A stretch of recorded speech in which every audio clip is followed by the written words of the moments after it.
Tu veux améliorer ton anglais, mais tu te dis, je n'ai personne avec qui pratiquer. Je ne connais aucun anglophone. Je suis trop timide pour parler. Je vis dans un pays francophone, donc je n'ai aucune occasion de parler anglais. Alors laisse-moi te dire quelque chose. Tu n'as pas besoin d'un partenaire pour commencer à parler anglais. Oui, car avoir quelqu'un qui peut t'aider à pratiquer t'aide énormément. Mais attendre d'avoir un partenaire avant de commencer, c'est l'une des plus grandes erreurs que presque tous les apprenants font. Parce que tu peux pratiquer l'anglais dans ta chambre, dans la rue, dans le bus, en marchant, en faisant la cuisine et même lorsque tu es complètement seul. Dans cette vidéo, je vais te donner 5 méthodes simples que tu peux utiliser chaque jour pour améliorer ton anglais sans avoir besoin d'un partenaire. Et si tu les appliques sérieusement pendant les prochaines semaines, et là, tu vas commencer à remarquer quelque chose de très important. Tu vas commencer à penser en anglais et à parler avec beaucoup de moins d'hésitation. Alors reste jusqu'à la fin parce que la 5e méthode est probablement celle que la majorité des étudiants négligent. Méthode numéro 1. Commence à penser en anglais. La première chose que tu dois apprendre à faire est simple. Think in English, qui signifie penser en anglais. Et dans ce cas, tu n'as pas besoin d'être bilingue pour commencer. Au contraire, tu dois commencer avec des phrases extrêmement simples. Par exemple, lorsque tu te réveilles le matin, au lieu de penser « je dois me lever », essaye immédiatement I need to get up. Et quand tu regardes ton téléphone, I'm checking my phone. Puis tu vas dans la cuisine, I'm going to the kitchen. Tu as faim, I'm hungry. Tu as soif, I'm thirsty. Tu dois sortir. I need to go outside. Tu vois ce qui vient de se passer? Alors tu viens de transformer ta vie quotidienne en exercice d'anglais. Et c'est exactement ce que tu dois faire. Tu n'as pas besoin de prendre 2 heures pour étudier. Tu dois apprendre à utiliser l'anglais dans les petites situations de la vie. Tu dois apprendre à utiliser l'anglais dans les petites situations de ta vie. Au début, tu commences avec 5 phrases par jour, puis 10, puis 20. Etc., etc. Et au bout d'un moment, ton cerveau va commencer à associer directement les situations aux phrases anglaises. Et tu vas progressivement réduire cette habitude. Français, traduction, anglais. Ton objectif est plutôt situation, anglais. Méthode 2. Parle-toi à toi-même. Maintenant, tu vas un peu me dire, Massamba, comment je peux pratiquer la conversation en étant seul? La réponse est simple. Talk to yourself. Oui, parle-toi à toi-même. Ça peut sembler un peu bizarre au début, mais c'est une technique extrêmement utile. Imagine que tu viens de rentrer chez toi et tu commences à raconter ce que tu fais. Par exemple, I'm at home now. I'm tired. I'm going to take a shower. After that, I'm going to eat.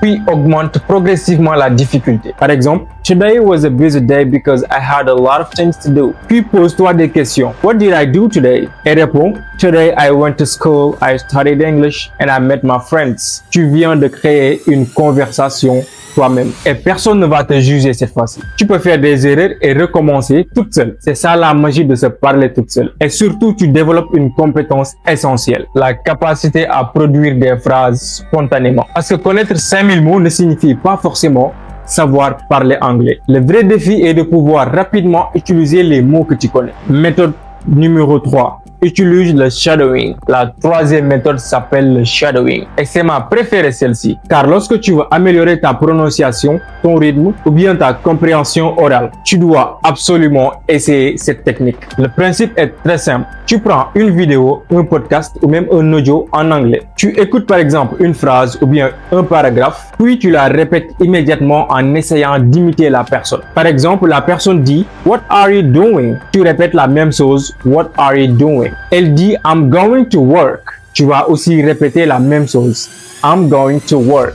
Mais attention, le but n'est pas seulement de répéter les mots, mais tu dois aussi essayer de copier la prononciation, l'intonation, le rythme, les pauses et même les contractions. Par exemple, un anglophone ne prononce pas généralement les mots comme un manuel scolaire. Car dans cette situation, I'm going to peut devenir I'm gonna. What are you doing peut sonner what you doing. Ainsi, tu dois donc améliorer ton oreille en anglais réel. Et il ne faut pas aussi compliquer la chose. Tu peux commencer avec 5 à 10 minutes par jour. Pas besoin de regarder une vidéo d'1 heure. Choisis un petit extrait, écoute, répète encore et recommence. Après quelques semaines, tu vas constater que ta bouche commence à produire naturellement certains sons et certaines structures. Méthode numéro 4, tiens un journal en anglais. La 4e méthode est très simple. Write in English every day. Écris en anglais tous les jours. Il faut que je le répète encore une fois. Tu n'as pas besoin d'écrire un roman. Commence avec simplement 3 phrases. Par exemple,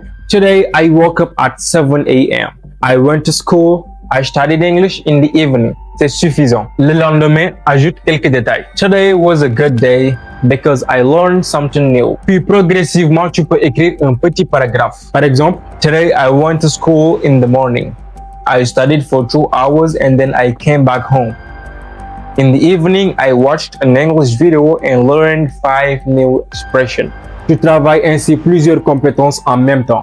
Le vocabulaire, la grammaire, la construction des phrases et surtout ta capacité à exprimer tes idées. Et voici une astuce très importante.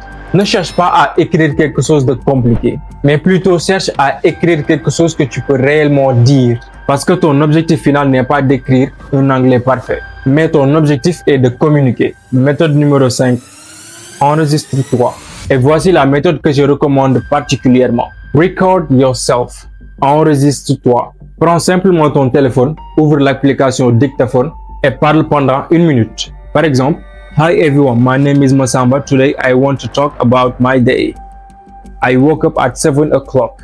Continue pendant 1 minute. Puis tu vas écouter ton enregistrement et tu vas probablement découvrir des choses que tu ne remarques pas lorsque tu parles. Peut-être que tu répètes beaucoup, you know, peut-être aussi que tu prononces mal certains mots ou peut-être même que tu fais toujours la même erreur grammaticale. Et c'est justement pour cela que l'exercice est puissant parce que tu peux identifier toi-même tes propres faiblesses. Puis tu recommences. Jour 1, 1 minute. Jour 2, 2 minutes. Jour 3, 5 minutes. Et après une semaine, tu vas essayer de comparer ton premier enregistrement avec le dernier. Tu vas ainsi pouvoir entendre ta progression. Et surtout, tu vas devenir plus à l'aise avec ta propre voix en anglais. Conclusion.